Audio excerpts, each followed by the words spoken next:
So welcome to the inaugural East Herts podcast with myself, Tim Hudson, General Manager. Hopefully you all know me. And my co-host for these podcasts be Daniel Field. I am the head professional at Royal East Herts Golf Club, just in case you didn't know. This year, and actually it's not too far away, and I still haven't seen any benches turn up yet. It'll be 20 years in July, just to let you know as head professional. Just thought I'd chop that one in there.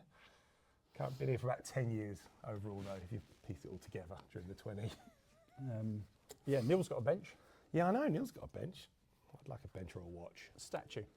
Statue, yes. Yeah? Yeah, I could do that, that's good. We'll switch the stag on the balcony for a statue of you when you get to 25 years. Okay, Perfect. So hopefully you all know Dan and myself.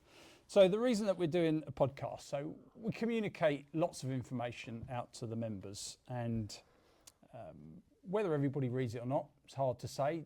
I get accused quite often, mostly by Dan, of sending out too many emails and nobody reads them. So how else do we communicate with you? We can do stuff through social media, but you can't put too much detail into that. We send notifications, but again, it's not really a format for lots of detail or discussion on certain topics. So we thought we'd do a podcast and see what people think.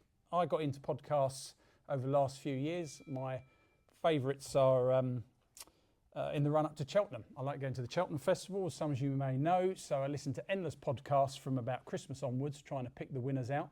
And if you listen to enough podcasts, they make a good case for every horse in every race. So it's not done me any favours, but I enjoy listening to them. So I floated the idea to Dan. You were up for it. Definitely. I like listening to podcasts in my car. Great way of just picking up on something you want to learn something, or just a bit of information. I listen to some golf ones, some football ones. So yeah, no, really good idea to do. Good. All right, let's see how it goes. So we're going to get stuck into, on this first one, some important topics that might sound a little bit boring, but hopefully actually be quite interesting. Yep. We're going to talk about WHS, SI, the MCMC, and the HC. It's a lot of acronyms. Are they acronyms or abbreviations? Abbreviations, don't count as acronyms. But so you probably don't even know what half of those mean. So let's crack on with the HC to start with, which is shortened for Handicap Committee. Yep. So some of you may not even know we have a Handicap Committee. Danny sits on that Handicap Committee, so he's just going to give us a quick rundown of who's on it and what it does. So it's myself, Ian Murray for the sort of men's section. Steve Davis is just gone in doing the senior stuff. Mm-hmm. It was headed up absolutely expertly by the late, great Pauline, who unfortunately is no longer with us. But she's done a great job on that. She's taught us, hopefully, what we need to know going forward. And Jackie Reeve is going to come in and take over her role on that as well. And the idea is that we all meet up at the end of each year. We use the algorithms produced by WHS to try and sift through people's handicaps that are either a bit too high or a bit too low. We have a really good chat about those sort of handicaps and what we all sort of think. And between us all, we seem to sort of know everybody in every section. Sometimes people have had injuries and they've gone up, and sometimes they're exceptionally having a good spell at their game and stuff. So between us all, we kind of work quite hard on that, and hopefully keep people's handicaps where they need to be. We do occasionally have to speak to some people who sometimes are putting in some sort of red flag style general play cards, both ways as well. So like really exceptional general play scores which don't match up with their competition scores, and then also some very, very poor general play scores that don't match with the competition scores. So it's part of our role to do that as well, and hopefully protect everybody in all the competitions that we have at East Herts. So this is the bit that maybe members don't know then, that there is a big brother at the club watching. Definitely. Closely, and this is based on stats from WHS as opposed to the usual cry. If someone wins a competition with a good score, he must be a bandit.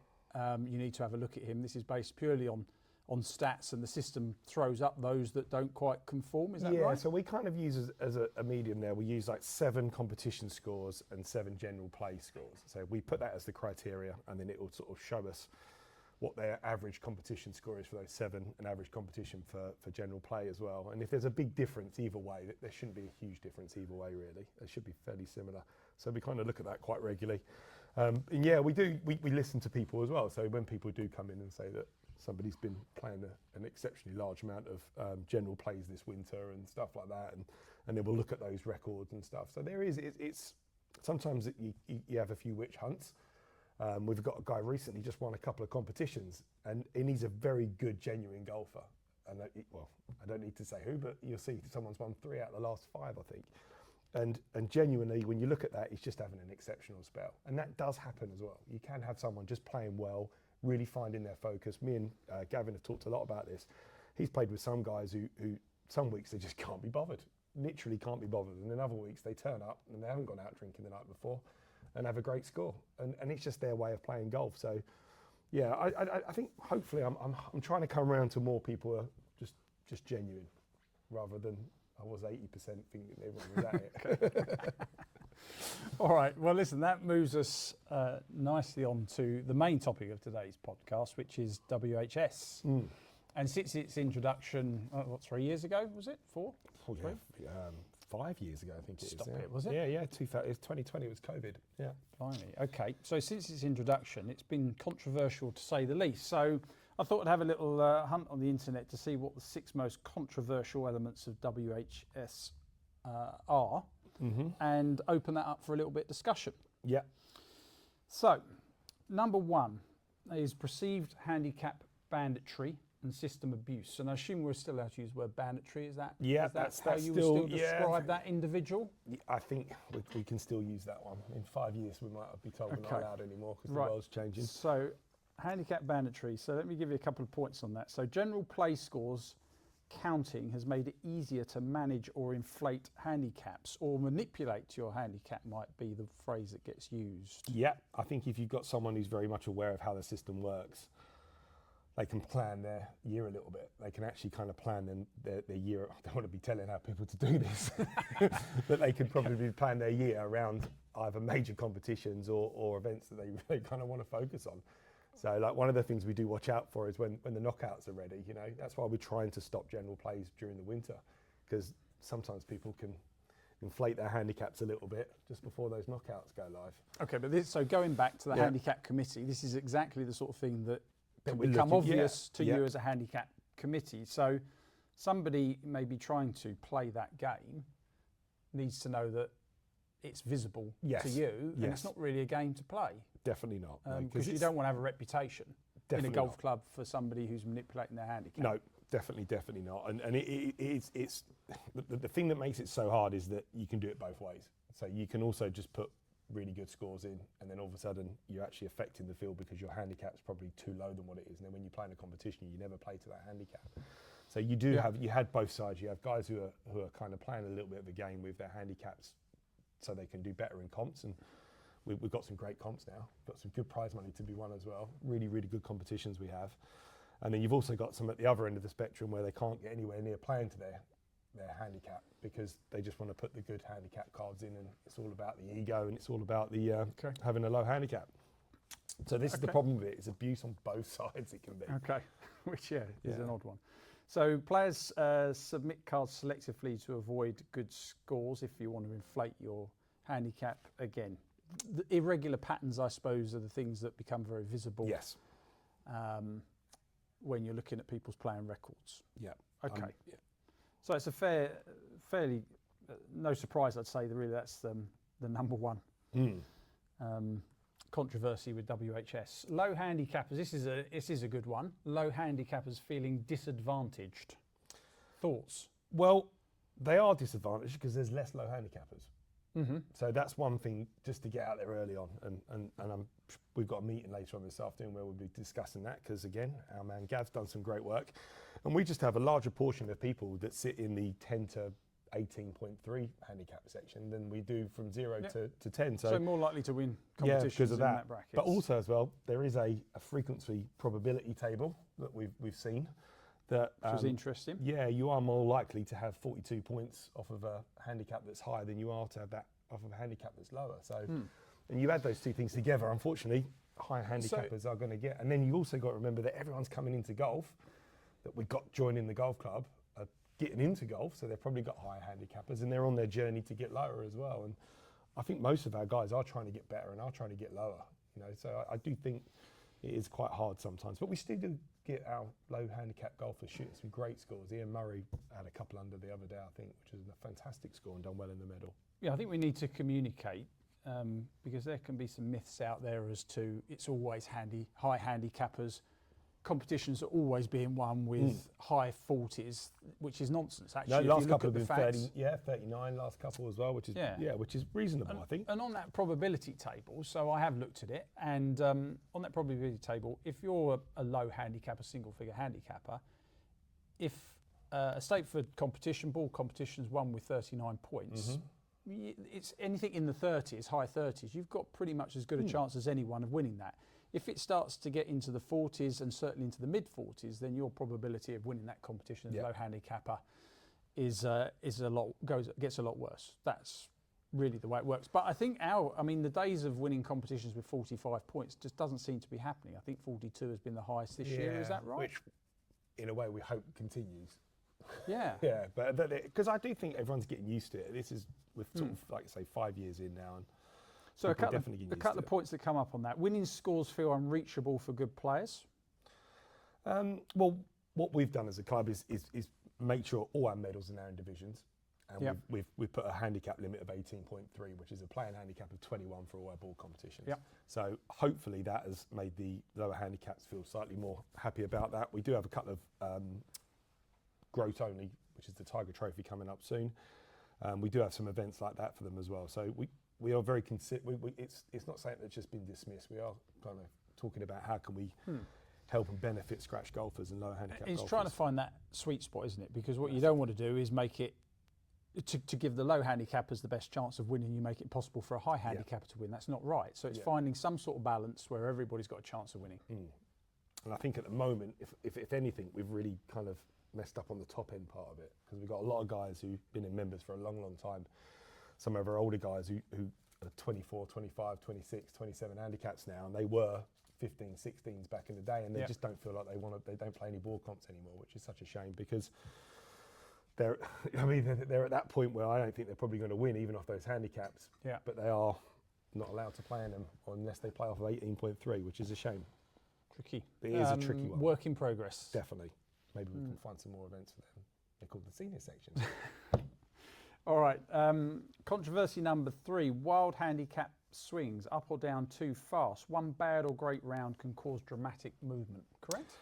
Yeah, I mean, in such a short space of time as well. So like a really good example, I've been doing this since it started, and my swing has gone from being a +3 to a 2 handicap in probably a year, which is crazy, putting all your cards in and stuff.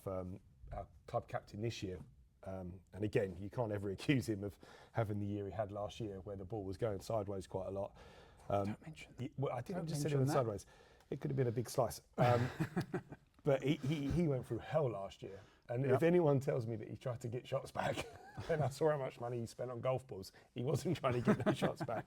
And then this year, he started playing really well. And he's worked at his game in the winter. He's played really well. So these things do happen, you know, and that swing has been like that. And so, yeah, these swings are, and in the old days, all you would ever get is 0.1, 0.1, 0.1, and it would take ages to get your shots back. But then I also think that in a way, this is a good thing. It probably keeps everybody a little bit more competitive, because they feel like it's probably a truer representation. I think in the old days, your handicap was your best golf, and I don't think that's the case anymore.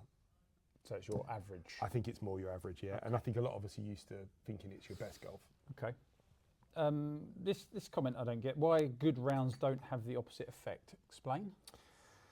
Well, there are certain occasions when you've got your 8 scores out of your 20 where we've had someone win a competition and then go up because they got rid of a 40 with a 38, even though they won the competition. Yeah. And that doesn't make sense to me, because they've beat 100 people.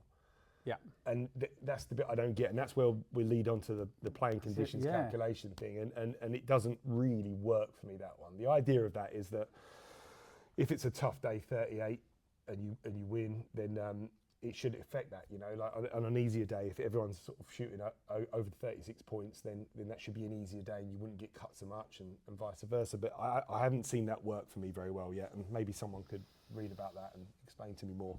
Okay, so this is point 4, playing conditions calculation. Many believe it doesn't activate when conditions clearly demand it. Others feel it's applied too inconsistently, invisible and unexplained. Yeah.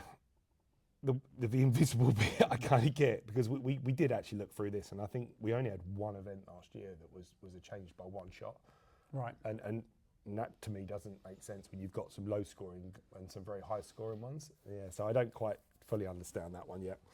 Okay, so if 20 people went out and played So you need 8 supplementary players. scores during the day, would that? Yeah, so if you had less than 8 players go out there, say it's about to start thunder and lightning in a Looks like minute, and wind as well. So if you had less than 8 players playing in the most horrific conditions and they all come in with 30 points, Yeah. nothing's going to happen. They're Okay. just going to get the shots back that they want to get back.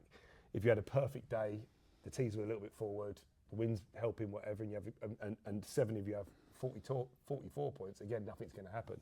Okay. You need 8 of you to do it to kind of for it to be in effect.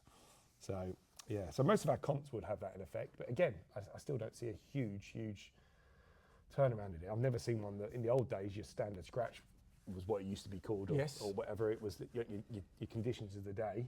Yeah. It could be 3 or 4 different. I remember Lee Westwood winning the event down at Sinkports, I think it was, and I think he had 84, 85, and it was like eight shots tougher than Right. normal, and I'll never see anything like that anymore. So that the old standard scratch on the day used to change it dramatically. This doesn't seem to really have much. I haven't seen a huge change of this, no. So maybe And- that's where the comment over-engineered and under-effective might come in quite well. Okay. I hope WHS aren't watching this. Got feeders out there everywhere. Spies. I'm sure they're always looking at it, is all I can say, hopefully. All right. Too much complexity for the ordinary club golfer. I think that would be fair to say, wouldn't it? I mean, do people really understand it? Course handicap, playing handicap, handicap index, PCC, soft handicap, soft caps, hard caps, slope ratings. I mean, there's a lot to get your head round. Yep. My best advice I can give, and I try and give this quite a bit when people come in and ask, because the course handicap, playing handicap, handicap index, all those ones, is get your sticker. Make sure you've got money on your bar card, so you can use the thing downstairs and it'll give you a sticker, and that'll do your name, your date, and it'll give you a handicap that you're playing off on the day. Good start. That is a really good start. If you don't get your sticker, then you've got to fill it in yourself, and then that becomes a little bit harder. And then at the end of each hole, count how many shots you've had and write that down on the markers column, because you will obviously exchange your cards. Add them up at the end, but you haven't really got to. Sign it and then put it in that computer, and then keep it as simple as that. That keeps it nice and simple. But if you do want to know more about it, all those things, there's a lot of websites you can go on and ask about all those bits you just said about soft caps, hard caps, the 8 scores out of 20, why it goes up, why it goes down, and like I say, I think I'm 5 years in. I've got a good grasp of it, but I'm still kind of learning every day. Okay. There's probably some good podcasts out there with people that really know what they're talking about on this stuff maybe that we could can be worth listening We to. can maybe attach a link just below. Click here if you really want to know what it's all about. Yeah. All right. But I do get that. I don't know how my handicap changed. That's quite a common one. Yeah. But there is a way. If you're really, I really do not hear sure, people say that. I don't know why my handicap's changed. don't come which and is ask me slightly this worrying, question but- in June or July. But if you're bored in November and December and it's a quiet day in the shop, pop along, get a cup of tea, and I'll talk you through it. All right. Well, that's an offer, isn't it? Okay. General play scores. I think probably the most controversial Yeah. bit, I would say. I don't know if these are actually in order 1 to 6. Anyway, general play scores. So let me just run down a few of these comments. More players putting in cards during casual rounds. Increased rules pressure during friendly golf. Slows rounds down. Less just play golf. Ability to inflate your handicap. Golfers using general play to lower the handicap to inflate their ego. So we've covered a couple of those bits, but I'd say that general play is obviously the place where you can move your handicap the most. So that's one part. And then the other part is very much about, just going out and having a bit of fun, playing a bit of fun golf, a few gimmies and whatever you want to do to get around as quickly as possible. That's gone if you're supposed to be handing in general play. And I always thought when WHS came in, the idea was you handed in a card every time you played. So, That's the myth. fun golf has gone out the window then. No, hasn't it? that's the myth that come over, I think, from America. So in America, there was stories that people going to play and the pros would come in and say, well, no, I've saw you play, you need to put that card in. And over here, it kind of ended up being that way. But I don't think that was ever the case, that you had to put every card in. And I don't think, it's your choice what you want to do. My problem with this is the manipulation part of it, and why are you putting a general play card in? So we've got a group on a Sunday who are quite competitive, and fair play to them. So they're playing golf properly. Again, you can't always manage exactly the levels that people are doing gimmies and not doing gimmies. You just don't know. So it kind of makes you think, just play competitions. You know, to me, that's the fairest and best way of, if you want to play competitive golf and put general play cards, just play competitions. And then otherwise, why are you doing it? Are you doing it because you want to get a few shots back because that competition's coming up at the weekend? Or are you doing it because my handicap's a bit high and I don't like going down the pub telling people I'm off of 10, I want to be off of 9. You know, it's like, why are you doing it? And I still don't know the answer, to be honest with you. We have said before that the people you worry least about is those that playing record is just full of competitions. Yeah. Those that playing competitions regularly, you generally don't have any worries about what whether their handicap is a between 80 and 90% of those people that we do is 7 general plays, 7 competition cards. They are within half a shot of each other. They're competitions cards and they're general play cards. Yeah. But they're just a couple that creep. Their competition card might be, there's a few that are 4 or 5 shots better than their general play cards. And again, straight away you think, well, how's that happening? Like general play, you're supposed to be a bit more relaxed. You should be shooting maybe a better score. And then you've got some other guys who, at certain points, and some of these guys have got slightly lower handicaps, that their general play cards sit 4 or 5 shots better than their competition cards. And again, it just when you look at it, it just doesn't kind of marry up. And you just think, well, just play competitions. You know, there's enough to play in now. We've got every weekend there's a competition. We have a midweek medal every month as well. We've got board comps every week. Like there's knockouts. There's plenty to play in. So playing those, and all's good. I guess that's where your handicap committee steps in then. So if you've got somebody who's handing in lots of general play and competition cards, but their competition scores are better than their general play scores, that would flag as that's not normal. Basically, yeah. Because of the pressure element of competitions and various other things. And especially if you had a large number of them, and especially if you had quite a few of them at a certain point of the year, and especially if those people hadn't really been doing them for ever before. Yeah. It's almost like somebody's going, oh, season's starting in 4 months. I'll put a few general plays in, get a few shots back. But as you've always said, you can never truly know people's intentions. That's the biggest problem. Yeah. Which is the biggest problem. However, it just doesn't look right. And that's when the handicap committee would have a quiet word to say, this is flagging up and not looking right. Yeah. And normally that would maybe change things? Yeah, hopefully. But again, so not every golf club's maybe doing what we're doing, but we play in some of these national events, like there's a Captain Pro event playing in a one with a member who wins a sort of comp, and these events are global comps, and the prizes for these events are to go away on golf holidays to Portugal for 5 days. I think the Club Pros, there's another one as well. And I've been beat on count back about 4 or 5 times in these events. And when you look at people's, because you can, like now in WHS, you can go, okay, that guy who's just beat me he's the member at this club. In the last 7 months, he's put this many general play cards in, and he's gone up 4 or 5 shots. And it's just so blatantly obvious. And it is awful. And when you look at it like that, and it's so obvious to see. And these are in like pro amateur events, and you can, like, it's doable. There was a story about one up north, and I think he'd done 30 rounds in a month leading up to a big national event, and he'd got all those shots back. Some rounds he'd walk the front 9 to get to the harder back 9 because it was into the wind, and just do a 9-hole back 9 card. And it was like, it's so blatantly obvious, it really is. And it hurts when you're missing out on ask Simon Jenkins, he was my partner one year, I think, got beat on count back, and when we looked at this guy's record, it's awful. It's like 6 shots in 3 or 4 months, which is not right. All right, so that's a good place to wrap this up. So, I mean, in essence, it's about integrity. Yes. Being honest. Yes. Play with integrity. We've talked about it a lot before, and if everybody did that, the world would be a wonderful place. We wouldn't have these issues. But sadly, some people, like I say, maybe because fault, but yeah, there's definitely a couple. Maybe I guess because they think others are doing it, or that's not a reason. I've heard that everyone's at it, so I'm doing it. That is not an acceptable reason. That would be a crazy reason to do anything because others are doing it. It's not right. So play with it. I guess the best top tip is play with integrity. Be honest. The values of golf. Easy as that. There you go. Well, that was a quick top 6 controversies WHS. There's probably more we could talk about on that, but we'll leave it for now because we're going to bring our guest in and talk a little bit about MCMC, which hopefully we'll get that right when Gav joins us, and the changes on the stroke index. So welcome, Gav. Gav, you sit on the MCMC, so we'll put you on the spot and see if you can tell us what MCMC means. That's the Men's Competition Match Committee. Perfect. Formulated by captain before last, Michael Johnson, on the basis of just, that we have judgment over just the men's matches and men's competitions. And obviously, since we had the very good survey, we were very pleased. Dan and I have basically run it for the last 7-8 years, maybe 9 actually.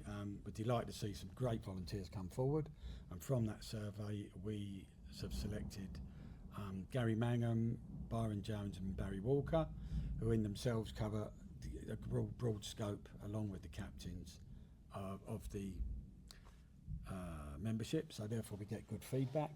Along with those 3 volunteers and myself, we have got the past, present and vice captain.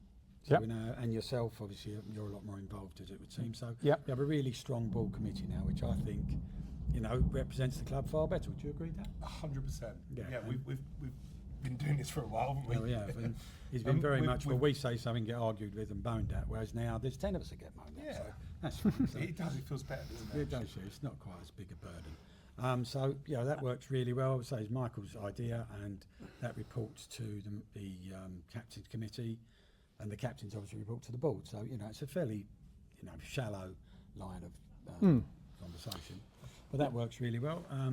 I think it's good. It's been really good this year.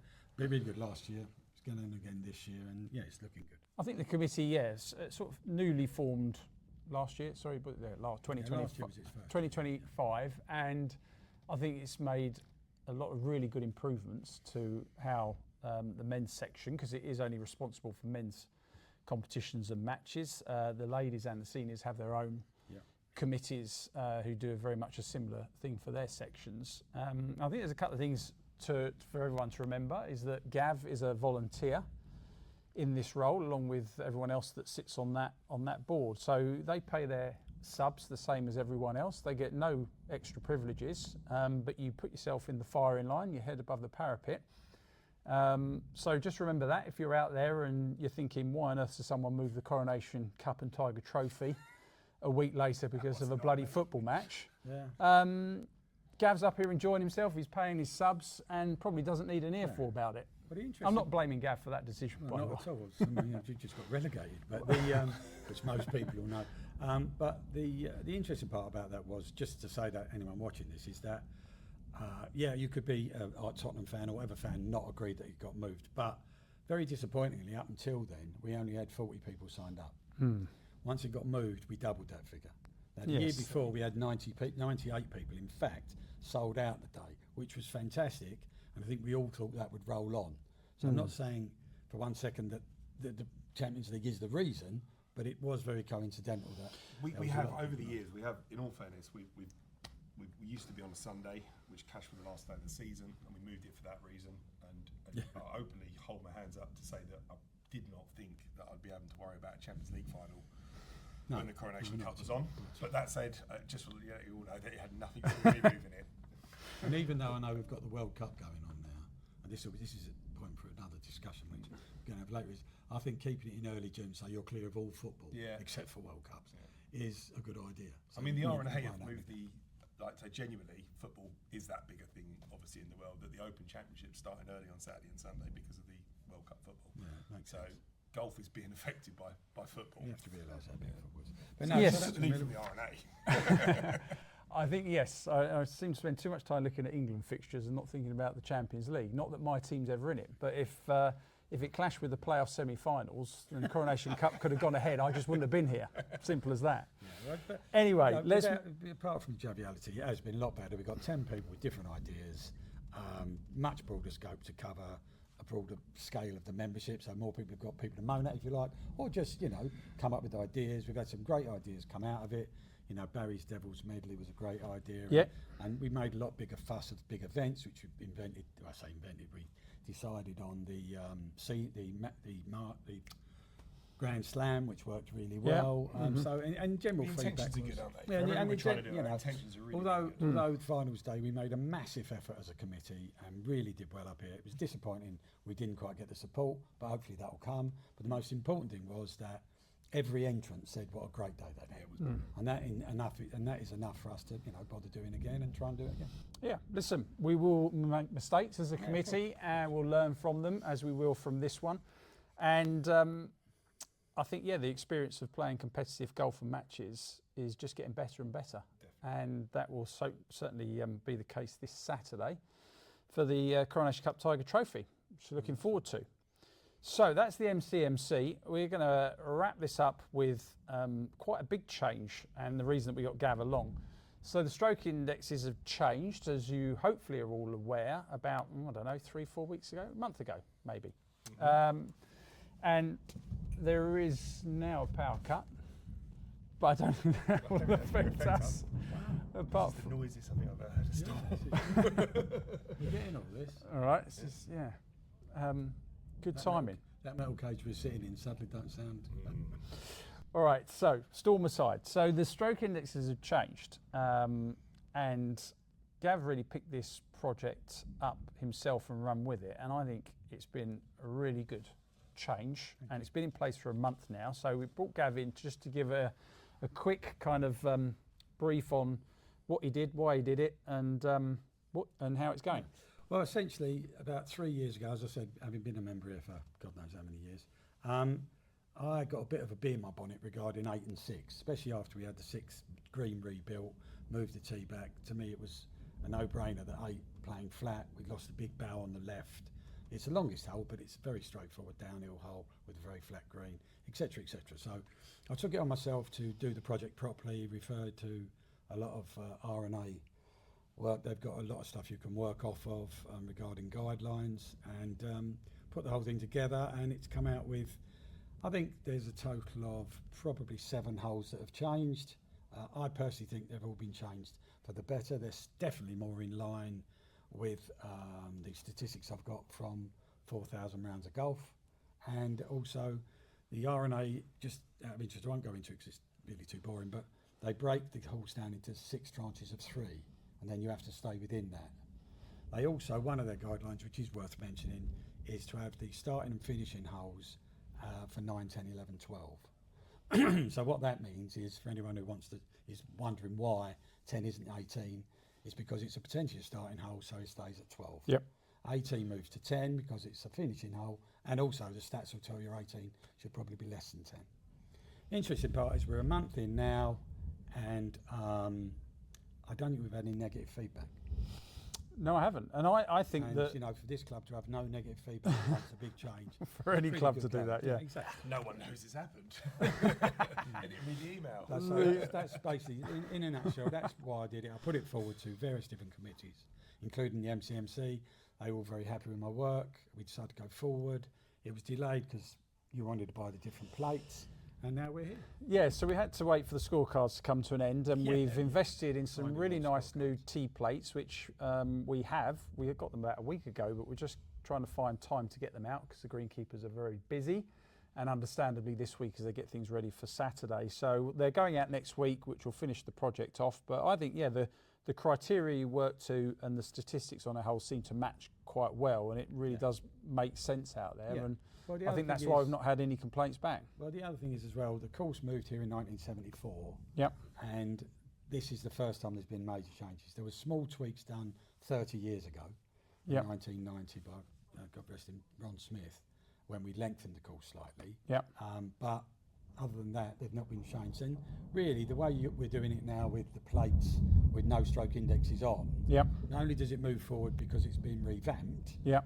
but also you've got flexibility now to move it if something is seriously wrong.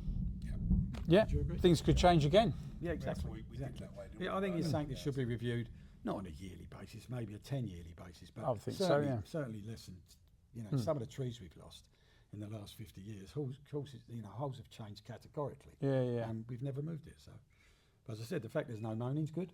So Good. Lights back on. Thank you very much for your time and effort on that. I think it's been a good change. It's gone down well, and I think hopefully a fairer set of stroke Yeah, indexes going forward. Thanks. Okay, well, listen, sorry about the lights going on and off and the thunder, but I hope you enjoyed the first. Gone again. Let's go off again. I hope you enjoyed our inaugural, not inaugural. Inaugural East Arts podcast to be podcast. followed by many more exciting, hopefully. All I would say, well, hopefully, crikey, all I would say, if you're going out for a run, taking the dog out for a walk, driving the car home, Perfect. doing the housework, then put it on, have a listen. You might feel slightly more informed. You might even enjoy it. We'll try and make it a bit more fun going forward. We'll bring other guests in. We'll involve other sections with the ladies and seniors. We can get Neil in to tell us all about what he's doing out on the golf course. There's loads of stuff we can do with it, but we'll see how it goes. So please give us your feedback as well, because that'd be really useful. Tell us what you think. I was about to say, Huh? What do they want to know? Well, yeah, Well, the other thing could email us in. Yeah, Want it you to be could there. also be if you announce when you're going to do one. Who's to say you can't have questions coming in to be answered in that podcast? Live. Not live. Don't do Could- that. The way you video. Could But what I'm saying is you could have people send the questions in and you go through them questions. All right. I do like a live idea though, but we'd have to make sure that Danny doesn't say anything inappropriate. Exactly. So far. You've done very well. Right. Thank you all. See you next time. Thank you. Cheers.